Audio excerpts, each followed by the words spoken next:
그리고 이제 맞물려 가지고 이재명 대통령이 이끄는 그 집권 2년차의 국정 동력이라는 것은 또 네. 새로운 총리와 함께 일을 시작하면서 가꾸어지는 것도 있을 것 같은데 한성숙 국무총리가 어제 취임을 했고요. 정말 인사청문회도 정말 기사도 하나 못 본 것 같아 제대로 된 거는. 사실은 네. 우리 그 전당대회 전초전에 최대 수혜자가 최대 수혜자일 수도 있다. 사실은 뭐 이렇게 의혹 제기하고 괴롭힐 수도 있었는데 아무도 그거에 관심이 없었어요. 네. 너 용역이니, 너 촉법이니, 막 이러면서 싸우냐고 사실 청문회 했나 하고 지나갔잖아요. 그래서 무난하게 통과하셨다. 근데 총리라는 자리가 우리가 흔히들 표현하기에 1인 지하 만인 지상이라고 쉽게 말하면 대통령만 위에 있고 나머지 다 그 밑에 있기 때문에 정말로 큰 역할을 할 수 있는 자리인데 네. 이번 주 갤럽 조사를 보니까 국무총리 적합 여부를 묻는 질문에 응답자의 31%가 적합, 23%가 부적합, 46%가 모름 응답 거절이라고 답했는데 이 얘기는 아직은 우리가 한성수 총리가 되긴 됐지만 어떻게 하는지 지켜보고 우리 의견을 가질 거야. 이런 식의 태세를 취한 것 같거든요. 한성수 총리가 정치인은 아니잖아요. 기존에 어떤 정치 활동을 하면서 인지도나 아니면 어떤 평판이나 이런 것들을 받지 않았던 인물이란 말이에요. 일종의 이재명 대통령이 발탁한 인물이에요. 발탁을 했는데 발탁해서 굉장히 주목도 있는 자리에 장관직을 가지고 있었으면 그러면 좀 더 뭐 김정관 장관도 그렇고 그렇지. 네. 그러면 훨씬 더 이 사람이 이런 사람이구나 이렇게 알 수 있었을 텐데 중소벤처기업부 장관이었단 말이에요. 상대적으로 잘 눈에 안 보여요. 근데 그걸 이재명 대통령이 발탁을 해 갖고 왔으니까 네. 아직 평가 그 표가 없는 거야 국민들한테.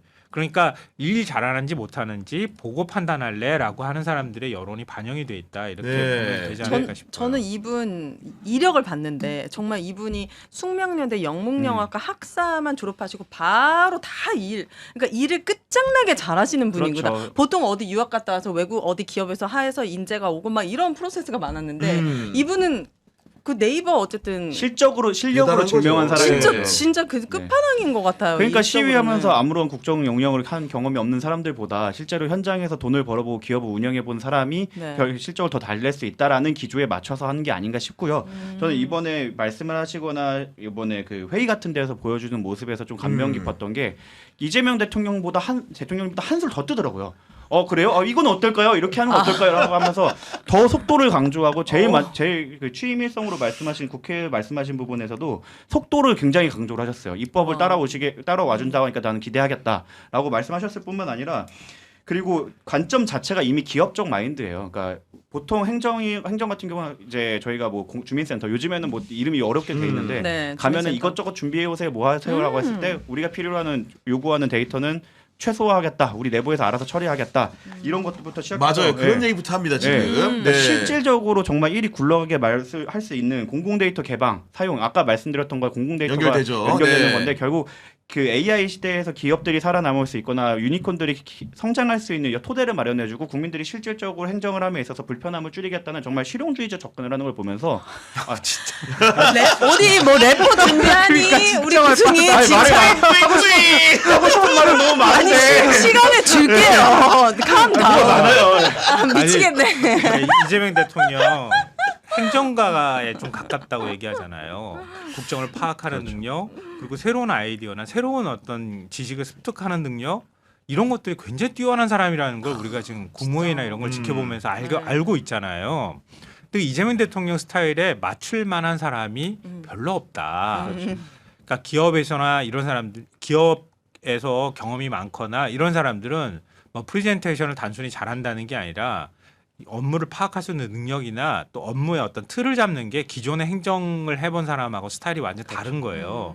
이 정도가 돼야 이재명 대통령의 능력치를 따라갈 수 있는 거야. 그러니까 이재명 대통령 입장에서 볼 때 한성숙 그 총리 같은 경우가 그런 경험들이나 이런 것들 많이 쌓아서 올라온 인물이기 때문에 이건 일잘러다 이렇게 지금 평가를 한 거고요. 네.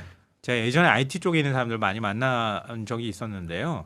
그러니까 IT PC 매체나 뭐 이런 쪽에 매체 기자를 했던 사람들이 IT 붐 때문에 실제로 전문적인 지식들을 많이 갖고 있었고요. 그랬죠. 이런 사람들이 처음에 IT 막 만들어지 태동기쯤에 거기에 뭐 엠파스나 이런 쪽 많이 들어가가지고 거기서 경험들을 많이 쌓았던 거예요. 그리고 이제 일종의 대기업화되어 있는 네이버 쪽으로 옮겨가서 거기서 능력을 검증받은 거예요.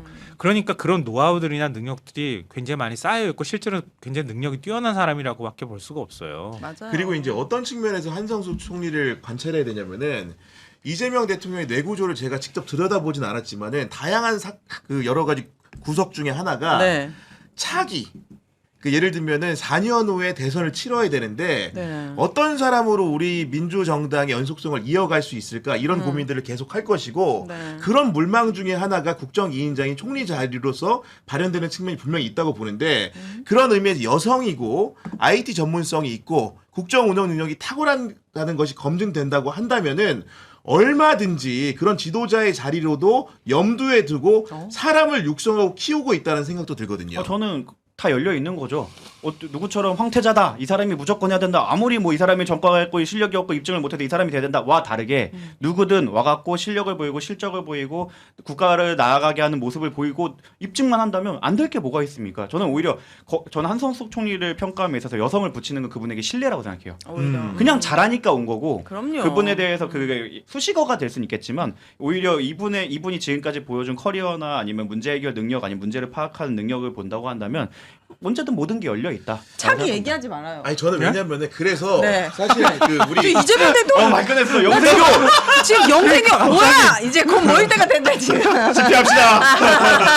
아니 그런 깜짝 의미에서 놀랐네. 저는 네. 개인적으로 한선숙 총리에게 이재명 대통령이 네. 이런 역할을 한번 줘봤으면 좋겠다고 생각한 게 있는데 뭐예요? 부동산 문제는 총리한테 한번 전담해서 맡겨보자는 생각이 들어요. 왜냐면 왜요? 일단은 본인이 청문회를 준비하는 과정에서 보유 부동산 4채 중에 3채를 처분했잖아요. 그렇죠. 그만큼 이 문제에 대해서 진정성 있게 대처를 했기 때문에 네. 누구보다도 이 사람이 하는 정책이라고 한다면은 시장의 신뢰성이 있을 것 같고 현재 부동산 정부 정책에 대한 평가가 상당히 박해요. 네, 맞아요. 초장에는 대통령을 상대로 인기가 높다 보니까 그런 것들도 당연히 호감으로 따라왔는데 실제로 각종 여론조사에서 부정 의견이 긍정 의견보다 많은 상황이고 지금 향후 1년간 집값이 오를 것이라는 전망이 과반이 넘는 상황에서 결국은 네. 이 키를 누가 지고 해결할 것이냐 저는 총리한테 이 문제를 전담해서 한번 맡겨보자 이런 아이디어가 샘솟습니다 지금. 매우 근데 중요한... 근데 그 아이디어 난 별론 것 같은데. 그래요? 왜냐면 내 집을 파는 거랑 부동산 정책을 읽고 그 규제나 이런 제도를 만드는 거랑은 다른 거잖아요.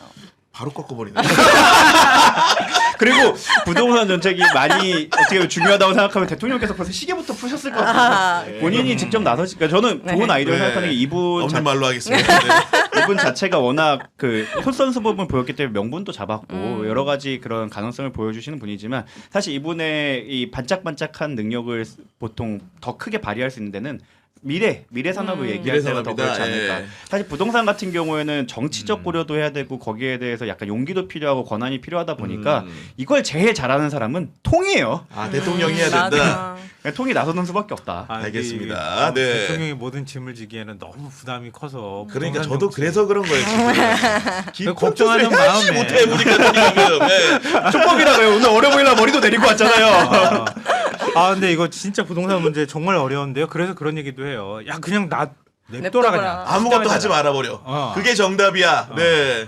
괜히 하겠다고 했다가 그냥 안 된다는 막 비난만 받고 나중에 가서 정권이 넘어가는 이런 일들이 반복되면 그리고 이제 보수가 들어서면 야 그냥 세금 다 깎아줄 테니까 마음대로 해 너들이 이렇게 하고 난 다음에 그때 또 공교롭게 국제 경제나 이런 부동산 사이클이 또 거기하고 잘 맞아 떨어져. 운이 좋게 정말로 네, 운때가 정말. 좋아서. 네. 그러고 나니까 정말 모든 짐을 다 떠안게 된 상황인데요. 이미 사실은 짐을 상당 부분 떠안았어요. 제가 볼 땐. 아까 이제 말씀하셨던 것처럼 갤럽 조사 보면 부동산 정책 잘한다가 3월에는 51%였거든요.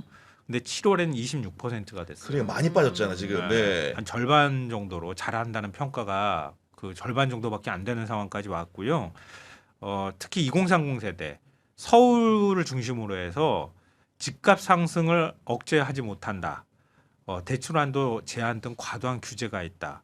이런 인식들을 많이 갖고 있는 생기고 것으로 있어요 나타났어요. 지금. 네. 그리고 향후 1년 동안 부동산이 어떻게 될 거냐 이렇게 물었을 때도 집값이 오를 거라고 하는 응답이 3월에는 29%였는데 7월에는 55%. 제가 뭐 과반이라고 말씀드렸잖아요. 네. 임대료가 오를 것. 이게 이제 2030 세대한테 아주 절박한 문제거든요. 이것도 46%에서 65%로 뛰었어요. 아, 또 랩을 시작해야 될 것 같습니다. 아, 네. 네, 이 본질적인 문제를 해결하기 위해선 결국에는 이거는 공급 그러니까 서울에 있는 아파트를 공급할 수 있는 거는 물론 서둘러서 해야 되고 닥치고 지어라라는 말도 있지만 사실 한계가 있어요. 이미 경기도권 수도권은 이미 포화 상태라고 저는 보는데 여기서 본질적인 해결을 할 수 있는 건 결국 5극 선택밖에 없다. 수요 자체를 줄이는 거, 수요 자체를 분산시킬 수밖에 없는 건데 이건 아마 임기 내에 끝나긴 어려울 거예요. 그렇다면 단기적으로 이걸 어떻게 처리해야 되냐 봤을 때 저는 시장에 맡겨야 된다는 동의하는데 지금의 시장 같은 경우에는 부동산을 사도록 유도하는 시장이라고 생각을 해요. 우리가 자동차만 갖고 있어도 자동차세를 내고 뭘 갖고 있어도 세금을 내는데 오히려 부동산을 갖고 있으면 이건 이득이다라는 인식이 이미 박힐 정도로 너무 세제 혜택이나 이런 것들이 많았어요. 그리고 우리 정권 초기에 여기에 대해서 긍정 평가가 있었던 건 보유세 중과 양도세 중과 양도세 중과에 대해서 유예하는 걸 그냥 사실은 자기적으로 뭘 한 게 아니라 그걸 그냥 멈춘다는 것만으로 사람이 이렇게 기대가 컸거든요. 맞아요. 네. 근데 우리가 이번에 선거를 앞두고 이번에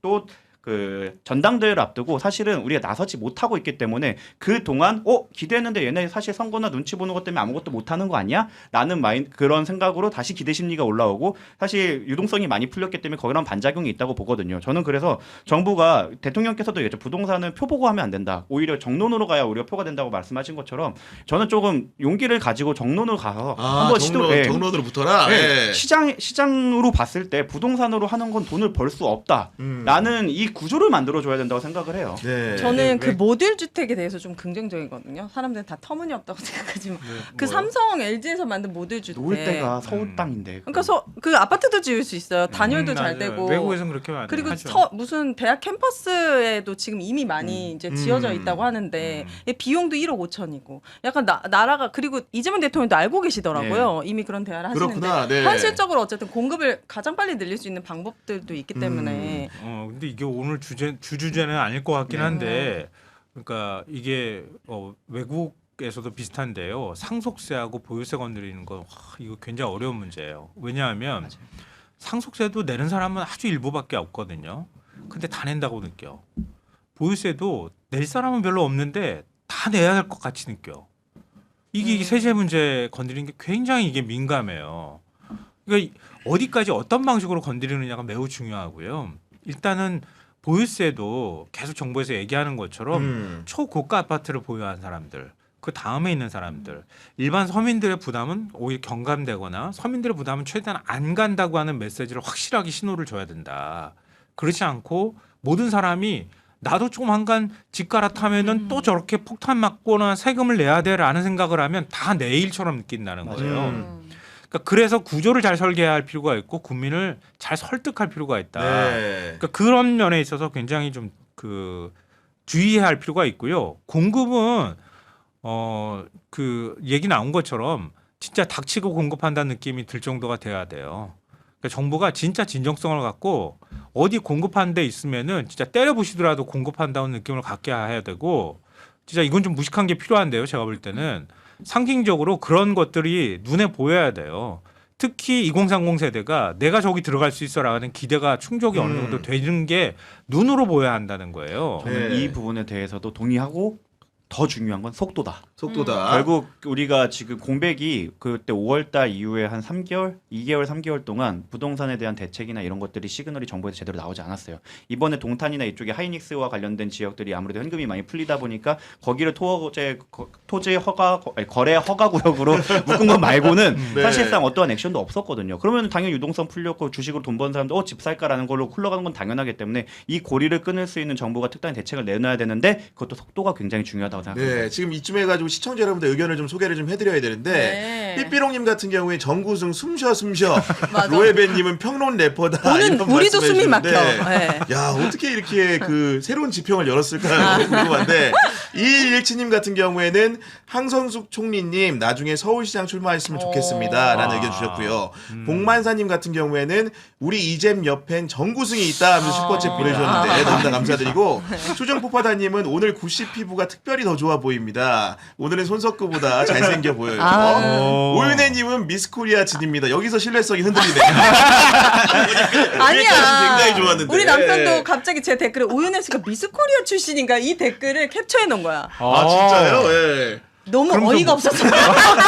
우리가 요즘 운동하는 거 보니까 미스터 코리아가 될 것 같아요. 그러니까 이선희님 뭐든 같은 좋습니다. 경우에는 내일 오후 2시 여의도 국회의원회관에서 시민의 관점에서 본 2016 지방선거와 정당 민주주의 세미나에 나의 탑티어 구교영 기자가 출연합니다. 오, 진짜요? 많은 관심 부탁드린다고 하셨는데 홍보까지 해주셔가지고 너무나 와. 감사드린다는 말씀드리고 네. 포켓몬스터님 같은 경우에는 균형을 맞추기 위해 어쩔 수 없이 보냅니다. 교영이 형 오늘따라 더 푸근합니다. 시사 곰돌이프 푸교영 파이팅 해주셨는데 너무나 감사드리고요. 세환님, 이한님은 오윤혜가 최고다 해주셨고요. 장미소천사님은 이재명 대통령님 깊이 응원합니다 슈퍼챗 보내주셨는데 네. 정말로 감사드린다는 말씀드립니다.